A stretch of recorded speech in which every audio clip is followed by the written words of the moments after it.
Halo Sobat Dunia Seribu Besar, semoga Sobat selalu diberi kesehatan, panjang umur, dan rizki yang melimpah, amin.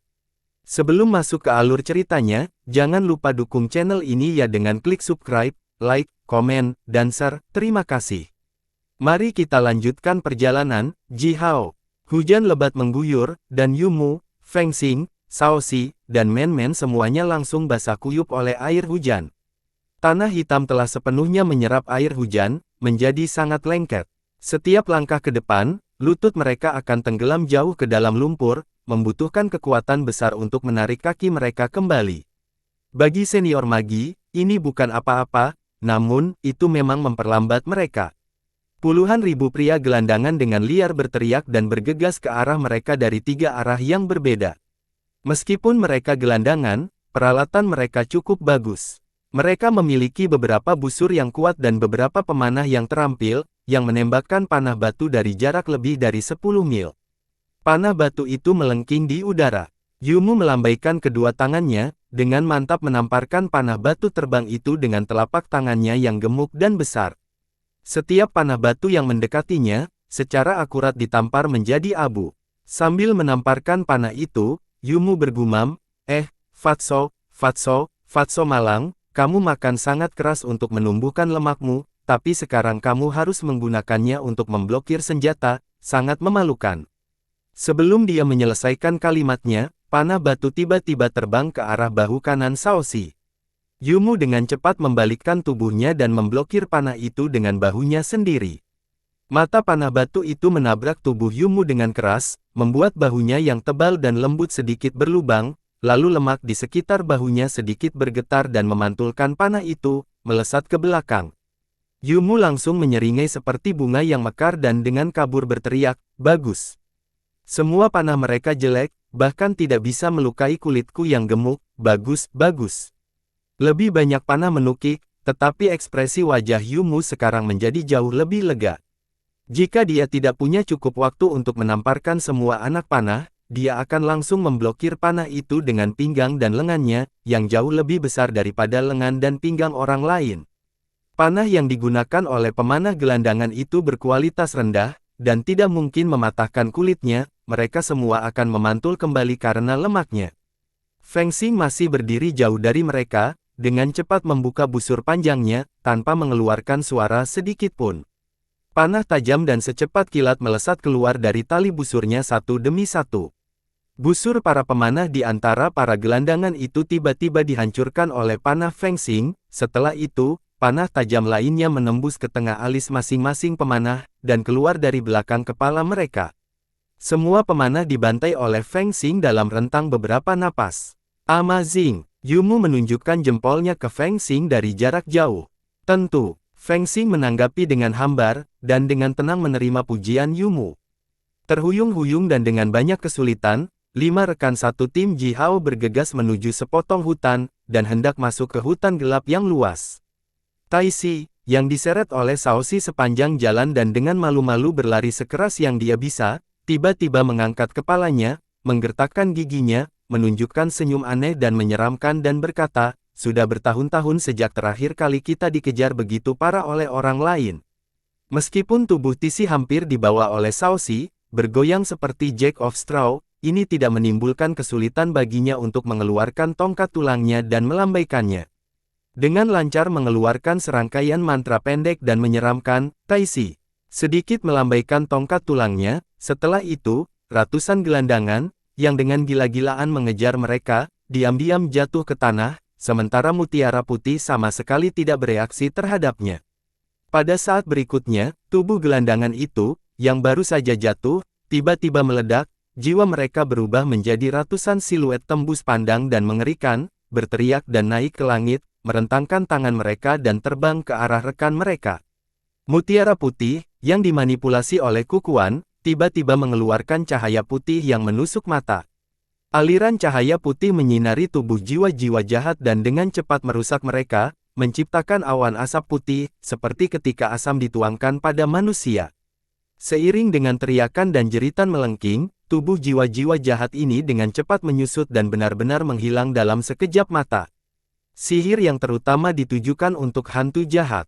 Gumam Taisi sambil menatap mutiara putih itu. Bukan sihir, sesuatu yang lain, kata Shaoxi sambil menggendong Taisi dan berlari cepat, dengan nada hambarnya yang khas, ini benar-benar berbeda dari semua sihir yang kita ketahui sejauh ini, itu mungkin milik sistem lain, yang tidak memiliki kesamaan dengan sistem kita. Setidaknya satu, di antara orang-orang ini, mampu menyebarkan kekuatan kesengsaraan dan kesengsaraanku. Berhenti sejenak, Shaoxi dengan serius melanjutkan, meskipun itu bukan kekuatannya sendiri, tetapi karena dia memang telah membubarkan kekuatanku, itu masih cukup mengesankan. Ekspresi wajah Tisi sedikit berubah, sepasang bola matanya langsung berubah menjadi hitam bersih. Aliran cahaya hitam murni mulai berputar perlahan di masing-masing matanya, seolah-olah dia akan menyedot segala sesuatu di dunia ini ke dalam sepasang matanya yang sangat gelap. Simbol mantra gelap yang tak terhitung jumlahnya dengan cepat melintas di alisnya, lalu menghilang dalam sekejap. Kadang-kadang, simbol mantra ini akan bergabung menjadi wajah seperti iblis yang ganas dan menakutkan. Namun, masing-masing wajah menakutkan ini akan hancur segera setelah terbentuk, dan setiap kali itu terjadi, tubuh Tisi akan sedikit bergetar. Harus lebih besar, gumam Taisi. Jangan memaksanya, kata Shaoxi dengan suara yang dalam. Mereka berlima dengan cepat bergerak maju. Hanya dengan beberapa langkah lagi, mereka bisa masuk ke hutan yang gelap dan lebat, yang memiliki lanskap yang jauh lebih kompleks. Namun, seberkas cahaya putih tiba-tiba melintas di udara di atas kepala mereka, di mana seorang gadis cantik dan muda, yang memiliki sepasang mata berair murni dan bibir berair muncul, melompat ke tanah, dan menghalangi jalan. Gadis kecil ini mengutak-atik tas kulit seukuran kepalan tangan, yang dijahit dengan indah dan dihiasi dengan pola api yang indah. Ini adalah alat sihir luar angkasa yang kuat yang diminta oleh Dewa Api, Zhurong, untuk dibuat oleh pengrajin ahli untuk Men-Men terutama setelah dia tiba di kota Puban. Semua jimat sihir penyelamat nyawa, harta sihir, dan alat Men-Men dimasukkan ke dalam tas kecil itu olehnya. Setelah diburu dan hampir dibunuh oleh gigi darah di Wastelen Selatan, Men-Men sekarang jauh lebih berhati-hati dari sebelumnya, dia tidak akan pernah sembarangan membuang harta penyelamat hidup yang diberikan Zhurong padanya di sudut-sudut istananya, sebaliknya, dia memasukkan semuanya ke dalam tas penyimpanan kecilnya dan membawa tas itu kemana-mana. Dengan kekuatan Zhurong dan cintanya pada Men-Men, jika harta sihir yang dia berikan kepada Men-Men diaktifkan sekaligus, kekuatan dan efek yang dilepaskan oleh harta karun itu pasti akan cukup besar untuk memusnahkan beberapa klan Wastelen Selatan skala besar yang dilindungi oleh Divine Magi. Namun, belum lama ini, gadis kecil yang tampaknya cantik dan tidak benar ini, yang terlihat sangat muda dan naif, sehingga Anda bahkan tidak mungkin memikirkan kejahatan apapun darinya, berpura-pura dikejar oleh binatang buas, terhuyung-huyung dan jatuh di luar gua, tempat Men-Men dan rekan satu tim lainnya bersembunyi. Men-Men dengan baik mencoba membantunya, tetapi dia meraih tas penyimpanan kecil yang diikat di pinggang Men-Men, dan dengan cepat menusuk 3 jarum beracun ke pergelangan tangan kiri Men-Men. Setelah itu, gelandangan yang tak terhitung jumlahnya bergegas seperti air pasang. Shaoxi menggendong Taisi, sambil melindungi Men-Men dengan Feng Xiang dan Yumu, segera melarikan diri, bahkan tanpa daya meninggalkan tawanan mereka, Meng Ao dan 2 pemuda itu, di dalam gua. Pada saat ini, gadis kecil itu muncul lagi, dan dengan tenang mengutak-atik tas penyimpanan kecil Men-Men. Mata Men-Men segera berubah menjadi merah darah dan berteriak. Itu dompet kecil Men-Men. Nah, sekarang itu milikku. Gadis kecil itu dengan bangga menatap Men-Men dan berkata, saya Putong, dibimbing oleh Kukuan. Tutor saya yang baik hati mengatakan bahwa, meskipun Anda lahir di klan barbar Wastelen Selatan, Anda cukup berbakat, dan memenuhi syarat untuk bergabung dengan kami, sebagai magang tutor saya. Setelah itu, kamu akan dapat membebaskan dirimu dari kepahitan yang tak terbatas, dan menikmati kebahagiaan yang tak ada habisnya. Membengkokkan jarinya, dia menggantung tas penyimpanan kecil di jarinya, dan mengayunkannya sedikit. Putong dengan bangga melanjutkan, tutor saya baik dan penyayang, itulah satu-satunya alasan Anda belum terbunuh. Ini adalah satu-satunya kesempatanmu untuk bertahan hidup, bantulah dirimu sendiri, dan bergabunglah dengan kami. Men-Men dengan marah memunculkan sepasang matanya seperti binatang muda yang terluka, menyemburkan aliran api keluar dari pupil matanya dan berteriak serak, Men-men akan menghancurkan kalian semua dengan palu-paluku, lalu melemparkan tubuhmu ke alam liar untuk memberi makan makhluk yang paling rendah. Kalian sekelompok. Shaoxi melemparkan Taixi ke tanah, masing-masing tangan mengeluarkan tombak panjang yang ditempa paduan dari tanah, diam-diam dan dengan cepat berjalan menuju Putong. Putong mengendus mencemooh, melirik Shaoxi ke samping, lalu membuka mulutnya dan memuntahkan pedang terbang yang tajam, menebas tepat ke arah kepala Shaoxi. Hujan lebat tiba-tiba mengguyur kota Puban. Sisi berdiri di lereng gunung yang ditutupi anggrek seperti bintang putih yang mekar. Sepotong kecil langit di atas kepalanya sangat cerah, bahkan tanpa sedikit embusan angin atau setetes hujan. Awan gelap yang tebal dan tebal, yang hampir menutupi seluruh langit, retak di atas kepalanya, membiarkan cahaya bintang yang terang dan megah turun dalam bentuk spiral, menyinari tubuh Sisi, dan juga menerangi anggrek ratusan mil di sekitar Sisi. Kelopak anggrek putih itu indah dan transparan, memantulkan cahaya bintang dan membuat seluruh lereng gunung terlihat seperti ditutupi bintang-bintang yang berkilauan. Angin sepoi-sepoi bertiup di udara bersama dengan tetesan air hujan, menggulung ribuan kelopak, dengan ringan terbang ke udara. Kelopak-kelopak itu perlahan berputar di udara dan berkumpul di depan Sisi, tiba-tiba bergerak ke dalam dan terlipat, membentuk wajah persegi dan serius, yang kemudian membuka mulutnya dan mulai berbicara. Aba, kudengar seseorang telah menyulitkan Ji Hao. Sisi mengangguk, menatap wajah yang terbentuk dari kelopaknya, tersenyum pahit dan berkata, Penatua Wulong dan guru master magi lainnya, mereka tidak pandai menarik. Sudah cukup mengesankan bahwa mereka telah berhasil mempertahankan situasi stabil istana magi saat ini, agak sulit bagi mereka untuk melindungi anak-anak itu dengan baik, yang dipilih dengan cermat dan dibawa kembali oleh kami. Petik 2. Si Wenming, yang telah mengirim gumpalan jiwanya kembali, dari Tuhan tahu berapa ribu mil jauhnya, secara paksa memanipulasi kekuatan alami di sisi-sisi, membentuk wajahnya sendiri dengan kelopak dan berbicara dengan Sisi, menghela nafas juga dan berkata, karena itu, Aba, kamu harus tinggal di kota Puban, tidak bisa pergi kemanapun saat ini. Kami memiliki terlalu sedikit orang yang dapat dipercaya, yang dapat membantu kami saat ini. Sisi mengangguk, dan dengan khawatir bertanya kepada si Wenming, apa yang terjadi di Gunung Ciban yang membuatmu mengerahkan kembali begitu banyak orang ke tempat itu? Si Wenming tersenyum tak berdaya, wajah yang terbentuk dari kelopak tampak tiba-tiba menjadi gelap, namun, setelah hanya beberapa saat, semua kelopak naik lagi dan wajahnya langsung berubah energi seperti biasanya, lalu berkata, Kaisar yang berkuasa berasal dari garis keturunan bulan darah, di Sitian, telah kembali, sementara di Xian Luo, yang berasal dari keluarga Disi, belum mewarisi tahta. Menurut tradisi klan Yu, Kaisar baru harus membangun prestasi berjasa yang cukup. Wajah Sisi segera menegang setelah mendengar kata-kata si Wenming, artinya, musuh utama yang dihadapi daerah Gunung Ciban sekarang adalah bulan darah.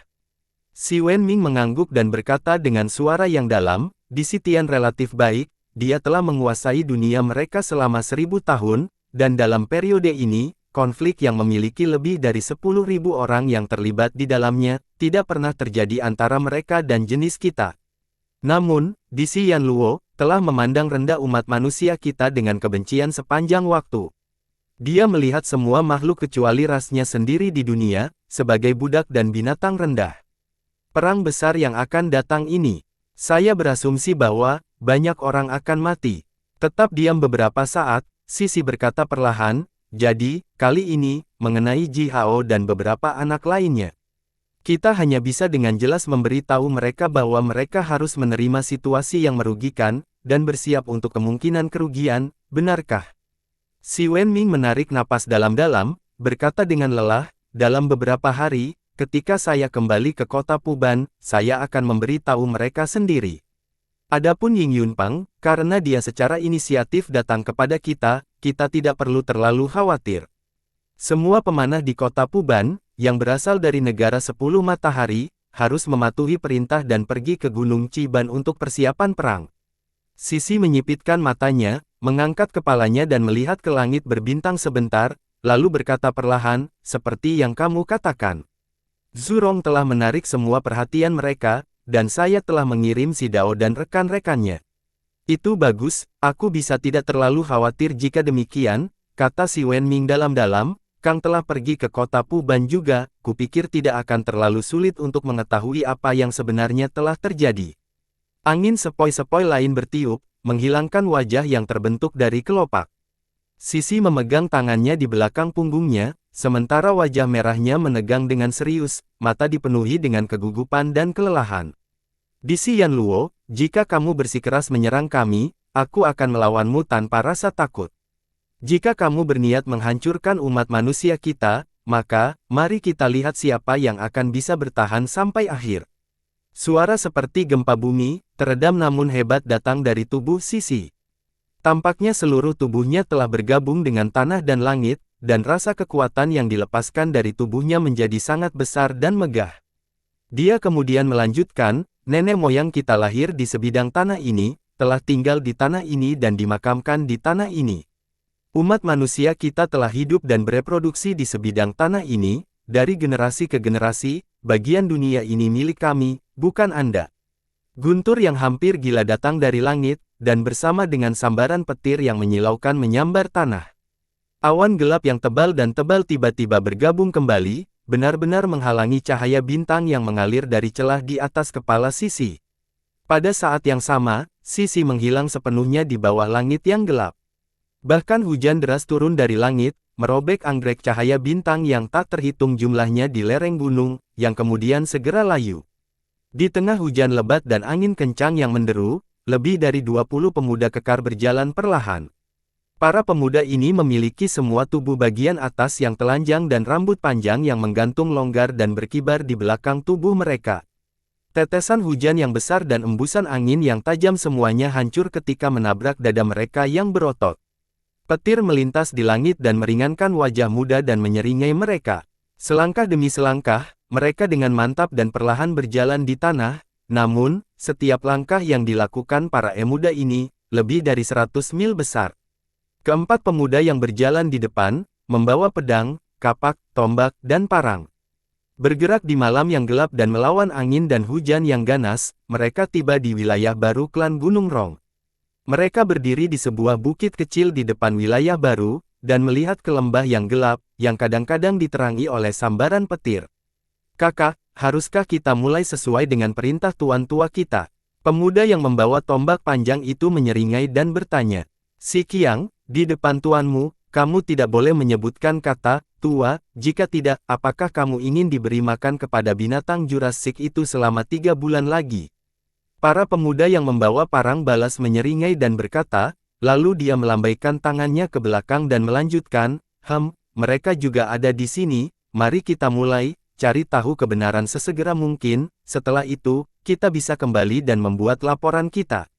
Sambaran petir lain melintas di udara, pada saat yang sama, siluet lebih dari 20 pemuda tiba-tiba bergabung dengan hujan dan masuk ke desa yang baru dibangun klan Gunung Rong.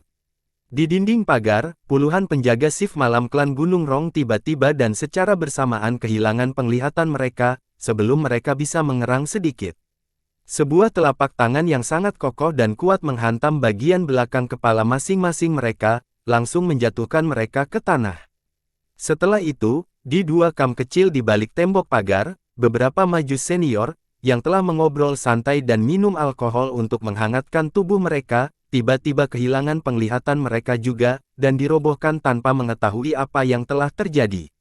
Lebih dari 20 siluet dengan cepat bergerak ke dalam desa, kemanapun mereka bergerak melewatinya, klan-klan Gunung Rong yang tertidur itu akan tertidur lebih dalam, dan beberapa tetua, yang tinggal di beberapa rumah besar di daerah terdalam lembah, diam-diam dipindahkan ke tambang yang telah dibuka sebelumnya oleh Ji Hao dan rekan satu timnya. Iron Yan tiba-tiba gemetar dan terbangun dari mimpi buruk.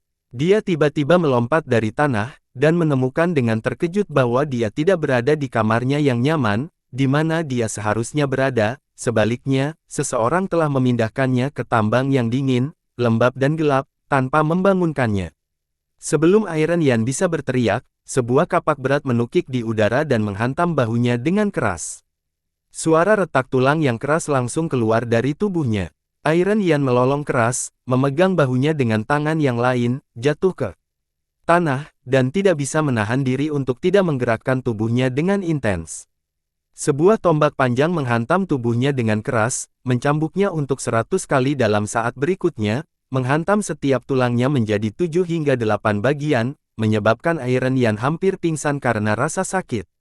Bola cahaya lembut yang lembut menyala, dari dalamnya, seorang pemuda, yang memiliki wajah bermartabat dan serius, mengenakan jubah panjang emas samar dan koronal emas, memegang tangannya di belakang tubuhnya, perlahan berjalan keluar, sampai ke Iron Yan. Dia mengangkat kakinya dan melemparkan tendangan keras ke dada Iron Yan, hampir menghancurkan seluruh dada Iron Yan. Saya adalah Lai Mountain Kang, cucu Kaisar Yan yang berhubungan darah dengan darah, generasi terakhir Raja Umat Manusia. Teman-temanku memanggilku Kang, kamu juga bisa memanggilku Pangeran Kang, kata Lai Mountain Kang sambil menyipitkan matanya, menatap tajam ke arah Iron Yan. Aku bersama prajuritku di Gunung Chiban, bersiap untuk perang melawan monster non-manusia itu. Tapi kalian sekelompok berdarah merusak reputasi keluarga Gunung Lai kami, dan juga membuatku meninggalkan prajuritku dan kembali dari Gunung Chiban dan menangani ini. Katakan saja apa sebenarnya yang telah terjadi, aku akan membiarkanmu kematian yang mudah, lanjut Lai Mountain Kang dengan dingin, atau aku akan memusnahkan seluruh klan Gunung Rongmu. Pedang terbang Putong dengan cepat menetas ke arah Shaoxi, sementara tombak panjang Shaoxi melengking melesat ke arahnya. Tombak panjang Shaoxi secara akurat ditujukan ke pedang terbang, tetapi dia tiba-tiba berhenti dan menatap Putong dengan kaget. Tombaknya yang panjang gagal mengenai apapun, karena pedang terbang, yang tampak sangat tajam dan kuat, tidak nyata. Pedang terbang yang seharusnya dinegasikan oleh tombak panjangnya, meraung turun dari udara dan menembus tepat di antara alisnya dengan suara desahan bernada tinggi sementara Shaoxi menatapnya. Dia sepertinya tidak merasakan sakit, hanya tubuhnya mulai bergetar, setelah itu wajahnya yang selalu dingin dan hambar, tiba-tiba tersenyum, menunjukkan sedikit kelembutan dan kehangatan. Di mata Shaoxi, hujan lebat dan angin deru di sekitarnya tiba-tiba menghilang, dan di bawah kakinya, ada rumput yang tumbuh subur dan berair, bukan lumpur lengket yang kotor. Gelandangan ganas, yang telah mengejarnya begitu keras, juga menghilang. Langit biru, dihiasi dengan awan putih bersih, dengan beberapa bukit kecil terapung hijau indah melayang di atasnya. Sekelompok burung putih dan raksasa yang cantik terbang keluar dari satu bukit terapung, dengan senang hati menyelam ke arah hutan. Ini adalah lembah kecil yang terlihat sangat damai dan berkembang, dipenuhi dengan semua jenis tanaman, masing-masing memancarkan aroma yang harum. Padang rumput dihiasi dengan azalea berbunga, bunganya berwarna merah menyala, membuat padang rumput terlihat seperti lautan api dan menutupi beberapa bukit kecil. Beberapa ratus kabin di lembah ini juga dibungkus oleh bunga-bunga merah menyala ini. Taisi yang pendek dan kurus menunggangi seekor anjing kuning besar, bergegas melewatinya sambil dengan bangga melambaikan tongkat kayu, berteriak ke arah sekelompok ayam, berpura-pura menjadi pejuang yang sangat berani. Shaoxi baru saja belajar berjalan, dia terhuyung-huyung dan mengikuti di belakang anjing kuning besar itu, mengoceh sambil melambaikan sepasang tangannya yang mungil dan lembut, mencoba membuat Taisi melambat dan menunggunya. Di samping gerbang halaman kecil, ada seorang wanita cantik dan lembut, memegang keranjang bambu kecil di lengannya sambil menatap putri dan putra tercintanya sambil tersenyum. Keranjang bambu berisi rebung dan jamur yang baru dipetik, dan beberapa helai tanaman liar. Seorang pria tampan berjalan di jalan setapak kecil di lautan bunga sambil menyeringai. Di sekitar tangannya tali panjang yang terbuat dari rumput layu dibungkus, di mana dua ikan gemuk dan besar menjuntai. Menyeringai dengan sedikit rasa malu, pria itu tertawa terbahak-bahak dari kejauhan, lalu berkata, hari ini kelinci, yang tinggal di gunung, terlalu pintar. Saya mencoba sebagian besar hari tetapi bahkan gagal menembak bahkan sehelai rambut kelinci, untungnya, saya juga nelayan yang baik. Meskipun kami tidak memiliki kelinci hari ini, kami masih bisa memiliki ikan-ikan yang bagus ini. Kanan, oi, Taisi, Shaoxi, jangan berkeliaran jauh, kembalilah untuk ikan-ikan ini sebentar lagi. Sambil terkekeh, Shaoxi dengan senang hati menoleh ke belakang dan melambaikan tangannya ke Aba dan Ama, lalu terus terhuyung-huyung di belakang Taisi dan anjing itu. Anjing kuning dengan senang hati juga berbaring, mengejar di belakang sekelompok ayam gemuk, mencoba mendorong mereka ke sudut buntu. Mengikuti di belakang sekelompok ayam, Taisi dan Shaoxi perlahan pergi, menghilang di lautan bunga. Tidak lama setelah itu, desa kecil yang damai dan indah itu tiba-tiba tenggelam dalam api yang mengamuk. Sejumlah besar darah memelihara bunga-bunga itu membuat warnanya menjadi lebih cerah.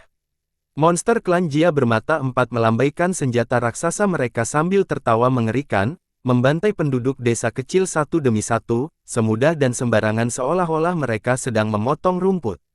Mantra yang diucapkan oleh para tetua berubah menjadi rantai hitam bengkok yang tak terhitung jumlahnya, terbang melintasi langit dan membungkus monster klan Jia itu.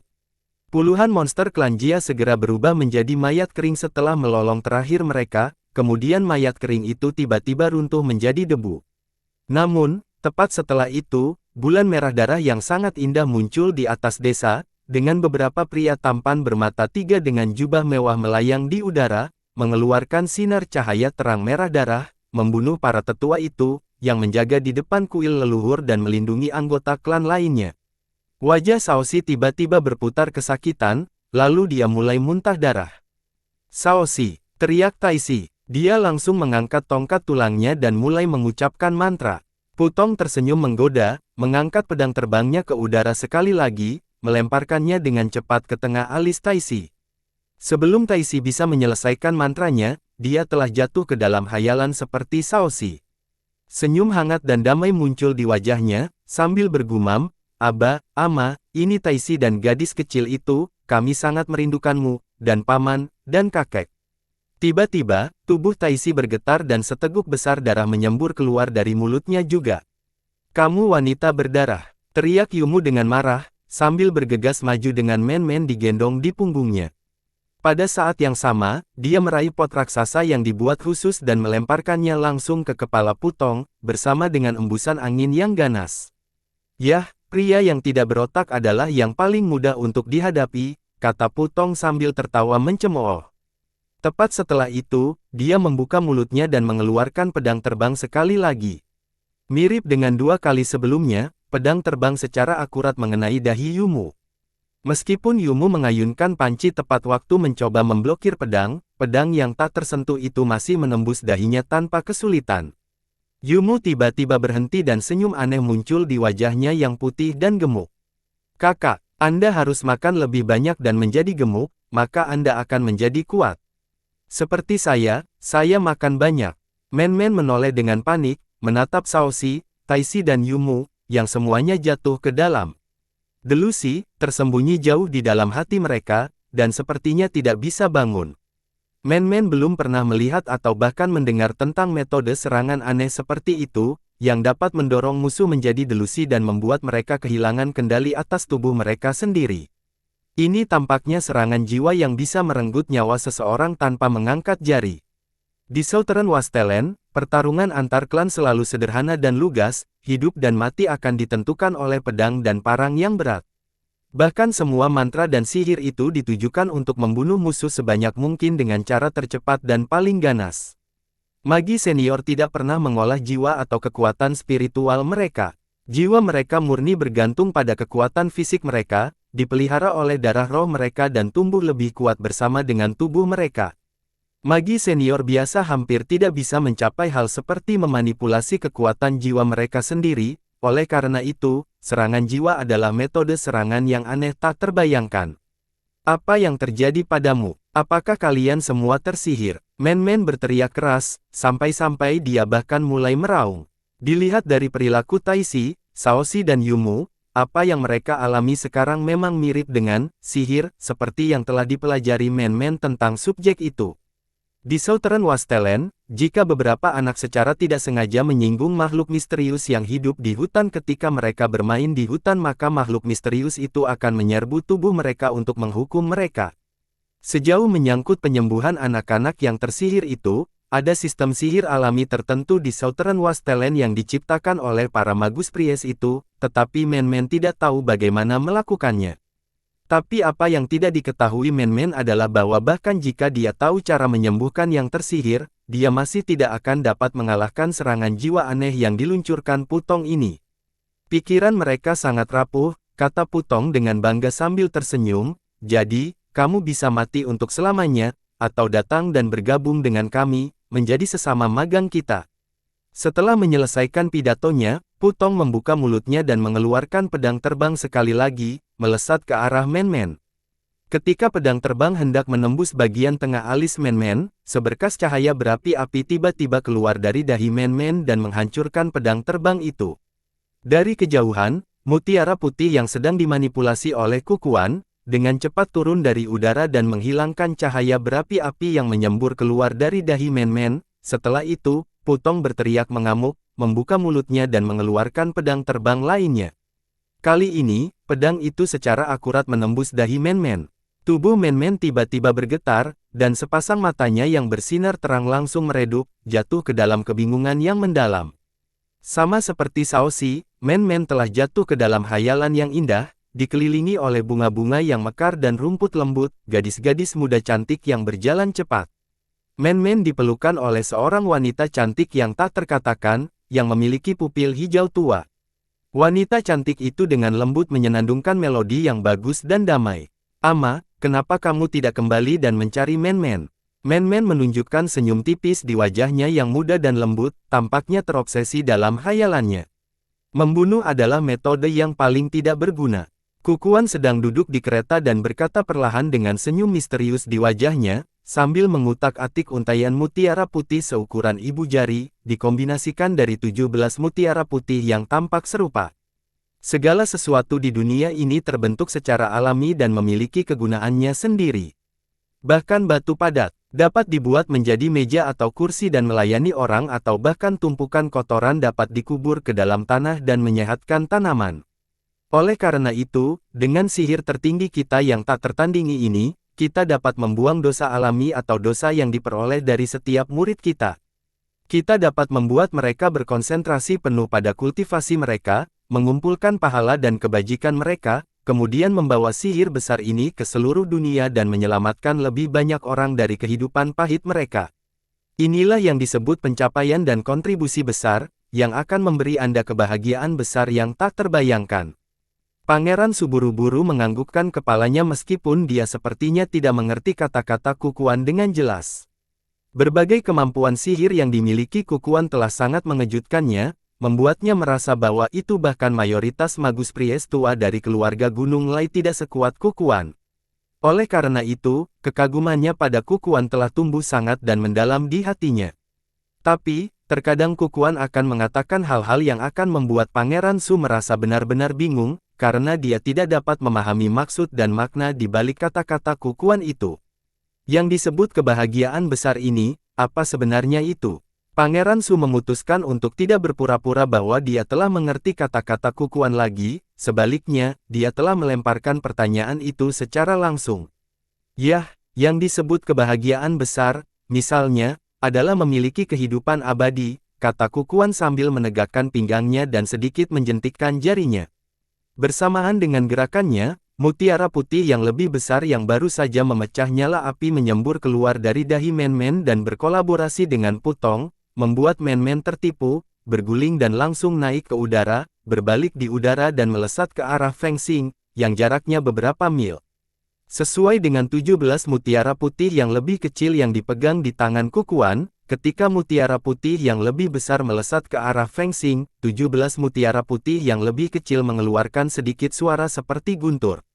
Kalimat pendek yang diucapkan Kukuan, sambil dengan sengaja membuat tatapan tenang dan ceroboh, sebenarnya seperti serangkaian petir gila yang menyambar tepat ke kepala Pangeran Su, membuatnya merasa seolah-olah bintang berinar yang tak terhitung jumlahnya telah meledak di depan matanya dan hampir mendorongnya turun dari kereta. Bagaimana itu mungkin? Untuk tidak mati, suara Pangeran Su bahkan telah berubah, suaranya yang lembut seperti dentang batu giok sekarang terdengar seperti jeritan beberapa ayam. Orang biasa akan mati ketika mereka berusia sekitar 100 tahun, penyihir pemula akan memiliki sekitar 150 tahun kehidupan. Setelah menembus level junior magi, hidup mereka akan diperpanjang hingga 300 tahun, ketika seorang magus membangunkan magus acu points-nya dan menjadi senior magus, dia bisa hidup hingga 1000 tahun. Jika mereka membuat hubungan dengan bintang roh dan menyerap kekuatan bintang, menjadi raja penyihir, sebagai makhluk kuat dan magis yang telah melampaui batasan umat manusia, mereka dapat hidup hingga 3000 tahun. Mengambil napas dalam-dalam, Pangeran Su menatap Kukuan dan berkata, jika seorang penyihir mengaktifkan semua kekuatan bintang rohnya dan menyerap semua kekuatan itu, dia akan menjadi penyihir ilahi. Penyihir ilahi bisa hidup selama 10.000 tahun. Di luar Divine Magi, bahkan dewa-dewa legendaris yang hanya kita dengar dari legenda kuno, bahkan 5 dewa yang pernah menguasai seluruh surga, tidak ada dari mereka yang bisa hidup selamanya. Dia kemudian mengarahkan jarinya ke utara dan berteriak dengan keras, apakah kamu kenal Pangeran Wu Yu? Dia memiliki garis keturunan dewa air, yang merupakan yang paling mulia di antara seluruh jenis dewa, tetapi dari awal dunia hingga sekarang, berapa kali kursi dewa air belum bertukar dari pemilik ke pemilik. Agar tidak mati, Kukuan, apakah kamu berbohong padaku? Kukuan menyipitkan matanya, menatap Pangeran Su sambil tersenyum dan berkata dengan tenang, Pangeran tersayang, kamu bingung. Faktanya, kamu sudah mempercayai kata-kataku, jika tidak, bagaimana kamu bisa menjadi begitu gelisah?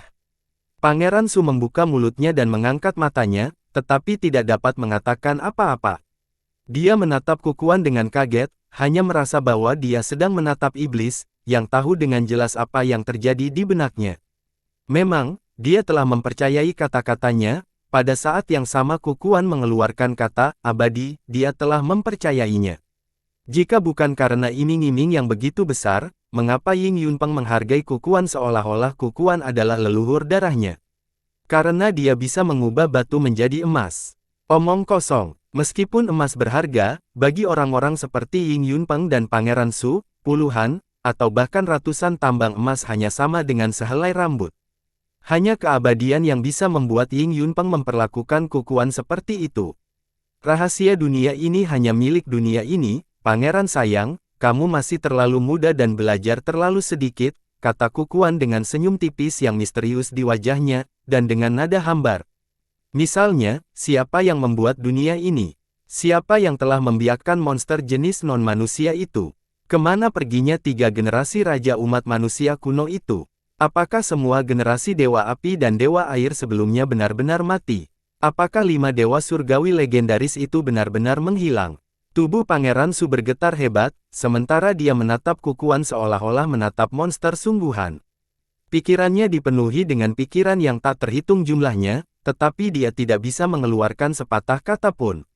Semua pertanyaan yang telah diajukan oleh Kukuan ini, Pangeran Su bahkan tidak merasa ini adalah pertanyaan nyata. Bukankah dunia ini selalu seperti ini? Bukankah monster jenis non-manusia itu selalu ada? Bukankah 3 generasi pertama raja umat manusia sudah lama meninggal? Bukankah posisi dewa air dan dewa api bergantian secara alami? Bukankah surga sudah runtuh? Semua pertanyaan ini seharusnya seperti akal sehat yang diketahui oleh semua orang, namun, begitu Kukuan menanyakan pertanyaan-pertanyaan ini, Pangeran Su langsung terkejut, dan tidak tahu harus berkata apa dalam beberapa saat.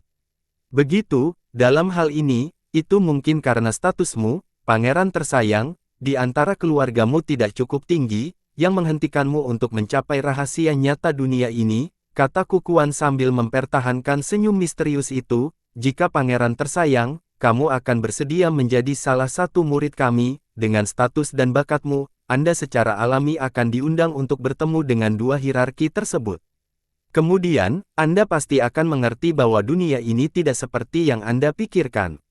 Pangeran Su sangat kewalahan sehingga dia bahkan tidak bisa berbicara, hanya mengayunkan tubuhnya sambil menatap Kukuan dengan sepasang mata yang bersinar terang. Adapun Kukuan, dia sedikit menyeringai, lalu tiba-tiba menarik kembali senyum itu dan berteriak dalam-dalam, kamu memang bisa berlari sangat cepat, tapi lalu apa? Orang-orang seperti Anda tidak pernah mengolah jiwa Anda, tidak tahu apa-apa tentang dunia ini dan Anda juga belum belajar bagaimana dunia ini akan berubah dengan sendirinya.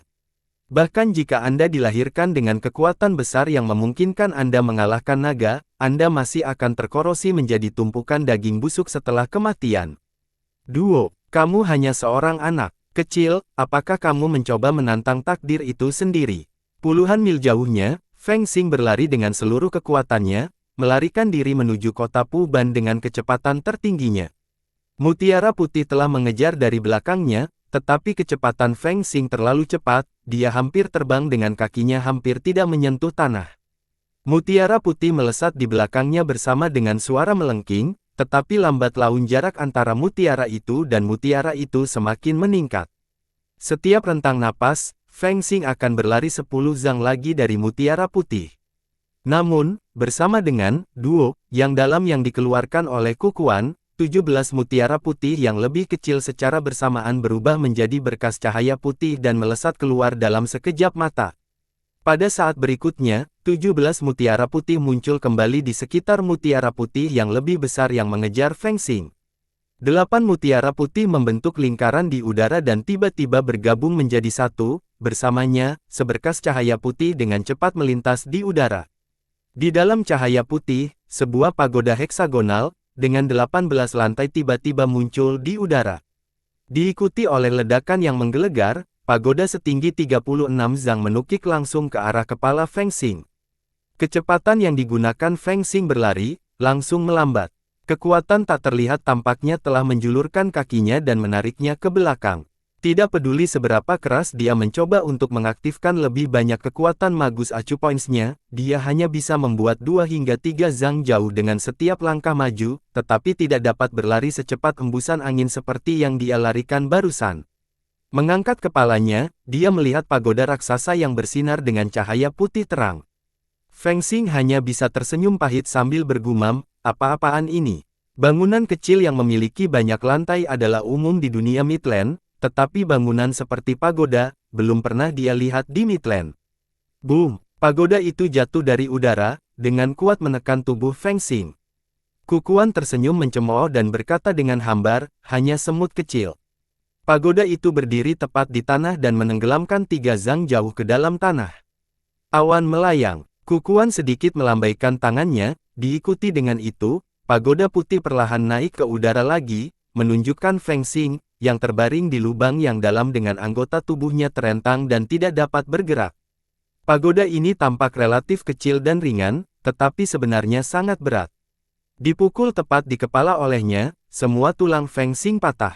Banyak meridiannya juga hancur, bahkan beberapa Magus Acu Points miliknya hampir rusak. Berbaring di lubang dalam yang dipenuhi lumpur, Feng Xing menyeringai pahit, sambil memuntahkan seteguk darah. Tidak berhasil melarikan diri dari itu, kata Feng Xing setelah tertawa kosong dan malu, aku masih agak lambat. Kukua berdiri di atas kereta dan menatap Feng Xing, berkata dengan bangga, bahkan jika aku membiarkanmu berlari lebih dari 10.000 mil pada awalnya, kamu tidak akan pernah bisa lari dari milikku, Kukuan, berburu. Magi senior sepertimu tidak tahu apa-apa selain bertarung sembrono dengan kekuatan bodohmu itu, bagaimana mungkin kamu bisa mengerti betapa ajaib dan tak terbatasnya sihir besar kita? Pu menginjak embusan angin dan terbang, dengan awan berkabut mengikuti tepat di belakangnya. Men-men, Shaoxi, Taixi, dan Yumu semuanya berbaring di atas awan berkabut itu dalam satu barisan. Dari kejauhan, Pu Tong menyatukan telapak tangannya dan memberi hormat kepada Kukuan, dan berkata dengan sopan, tutorku yang hebat dan kuat, bagaimana penyihir bodoh seperti itu bisa memahami sihirmu yang luar biasa? Kukuan tersenyum, tipis, secara dramatis melambaikan tangannya dan berkata, baiklah, baiklah, jangan sebutkan itu. Pu Tong, Anda memiliki sedikit pujian untuk menangkap beberapa anak ini. Ketika kami kembali, sebagai tutor Anda, saya pasti akan memberi Anda hadiah. Beberapa anak ini adalah orang-orang yang mengutuk beberapa anak laki-laki Ying Yunpeng yang lebih tua sampai mati. Itu mereka. Jauh di dalam pupil matanya, seberkas cahaya serakah melintas, Kukuan kemudian tertawa dengan suara yang dalam dan berkata, yah, beberapa anak ini pasti akan mati, namun, sifat ini memiliki belas kasihan, dan kita memiliki sihir khusus kita. Kita harus membuka gerbang kita ke seluruh dunia, mengundang semua jenis orang untuk bergabung dengan kita. Pu Tong menyeringai dan berkata dengan tergesa-gesa, ini adalah keberuntungan mereka, untuk bisa menjadi muridmu, tutorku yang terhormat. Mereka diberkati. Begitu mereka bergabung dengan kita, mereka akan menjadi orang luar dari dunia duniawi ini, oleh karena itu, kita tidak perlu menghukum mereka atas apa yang telah mereka lakukan sebelumnya. Pangeran Su berdiri di samping, batuk palsu dan berkata, saya hanya khawatir beberapa orang ini secara alami kejam dan kasar, mungkin tidak akan menjadi murid Anda dengan sukarela. Kukuan tersenyum hambar, melirik Pangeran Su lalu berkata dengan bangga, sihir kita sangat kuat.